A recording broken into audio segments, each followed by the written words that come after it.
మైలాపూరు కపాలీశ్వర స్వామి గుడి అండి. జయమంటా ఉంది వాళ్ళ శివరాత్రి. మా ఇంటి దగ్గర ఏదో చిన్న గుడి చూద్దామంటే మా పిల్లలు మైలాపూర్ తీసుకొచ్చారు. మా పెద్దమ్మ ఇంటికి వచ్చాము, అక్కడి నుంచి వచ్చాము. మా పిల్లలు జనంలో కలిసిపోతున్నారు. ఇసుకేస్తారు వాళ్ళంత జనం అండి.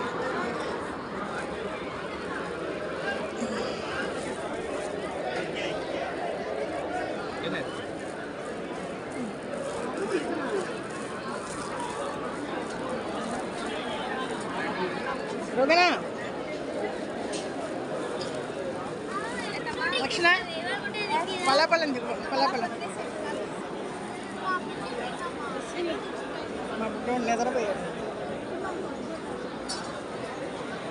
చిన్నమ్మాయి పెద్దమ్మాయి మనవరాలు మనవడు ఇంకా పనసకాయలు కొన్నారు. పావు కిలో 70 రూపాయలంట. అంటే కిలో 300 అండి పనస్తాను. సరే జనంలో మళ్ళీ తినమల్ది తినేస్తున్నారు. అడావిడిగా ఇవ లక్షణ తినేసండి.